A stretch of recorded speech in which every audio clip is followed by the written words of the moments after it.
দারুণ স্বাদের পটলের একটা রেসিপি আপনাদের সাথে শেয়ার করে নেব। পটল খেতে খেতে যখন আর ভালো লাগে না, তখন এরকম একটা রেসিপি যদি তৈরি করে নিতে পারেন, তাহলে গরম ভাতে যেমন ভালো লাগবে, রুটি দিয়েও তো দারুণ লাগবে।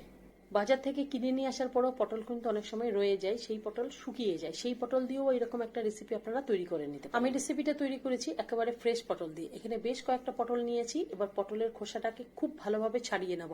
যতটা সম্ভব পারবেন পটলের খোসাটাকে ছাড়িয়ে নেবেন, তাহলে রেসিপিটা খেতে কিন্তু, যদি আপনাদের কাছে শুকিয়ে যাওয়া পটল থাকে সেই পটলগুলোকে ফেলে দেবেন না, খুব ভালোভাবে ধুয়ে নিয়ে, আর খোসা ছাড়াতে না পারা গেলে পটলটাকে শিলনোড়াতে একটু ভালো করে কিন্তু থেতো করে নেবেন। আমি এখানে ফ্রেশ পটল নিয়েছি, খুব ভালোভাবে পটলের খোসাগুলোকে ছাড়িয়ে যতটা সম্ভব পেরেছি পটলটাকে একেবারে পাতলা পাতলা করে কেটে নিয়েছি। আর পটলের যদি দানা থেকে থাকে অবশ্যই কিন্তু ফেলে দেবেন, তবে আমি যে পটলটা ব্যবহার করেছি এর দানা কিন্তু একেবারেই ছিল। খুব পাতলা করে পটল কেটে নেওয়ার পরে পটলের মধ্যে একটু নুন মাখিয়ে বেশ কিছুটা সময় রেখে কড়াই বসিয়ে তার মধ্যে সর্ষের তেল দিয়েছি। রান্নাটা সর্ষের তেলে গলে খেতে ভালো লাগবে। এর মধ্যে কালো জিরা ফোড়ন দিয়ে দিয়েছি, তার মধ্যে কুচনো পেঁয়াজ দিয়েছি, পেঁয়াজটা একটু বেশি পরিমাণে দিয়েছি, সামান্য একটু নুন দিয়ে পেঁয়াজটাকে খুব ভালো করে নুন মেখে রাখার ফলে পটল থেকে কিন্তু অনেকটা পরিমাণে জল বেরিয়ে গেছে। পটলটাকে বেশ একটুখানি মেখে নিয়ে পটল থেকে যতটা সম্ভব পারা গেছে জল চেপে চেপে সেই পটলগুলোকে পেঁয়াজের মধ্যে খুব ভালোভাবে দিয়ে দিতে হবে। এবার পটলটাকে খুব সুন্দরভাবে পেঁয়াজের সাথে ভেজে নিতে হবে। পটলের যাতে কাঁচা গন্ধ না থাকে সেই পর্যন্ত পেঁয়াজের সাথে খুব সুন্দর করে ভেজে নিতে হবে। আর পেঁয়াজের সাথে পটল ভাজাতে পটল বেশ কিন্তু ঝুরঝুরে, পেঁয়াজ আর পটল খুব সুন্দর করে ভাজা হয়ে গেলে এবার এর মধ্যে দিয়ে দেবো শিলে বেটে নেওয়া পোস্ত। পোস্তগুলোকে খুব ভালো করে শিলে বেটে নিয়েছে, দিয়ে দিয়েছি স্বাদ অনুযায়ী কাঁচা লঙ্কা বাটা।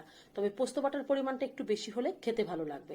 খুব ভালোভাবে পোস্ত বাটা আর কাঁচা লঙ্কা বাটা পটলের সাথে ভালো করে মিলিয়ে এবার এর মধ্যে নুন ঝাল মিষ্টির পরিমাণটা খুব সুন্দরভাবে দেখে নিয়ে এর মধ্যে কাঁচা সর্ষের তেল দিয়ে দেবো।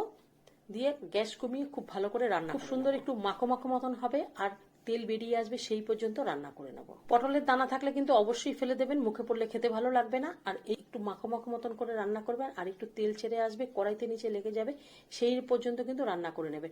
এইভাবে পটলের রেসিপিটা তৈরি করে দেখবেন গরম ভাতের সাথে যেমন ভালো লাগবে, তেমনি রুটি দিয়ে কিন্তু দারুণ লাগবে। পটলের এরকম একটা রেসিপি যদি আপনি তৈরি করে থাকেন, যারা পটল খেতে পছন্দ করে না তারাও কিন্তু চেয়ে খাবে।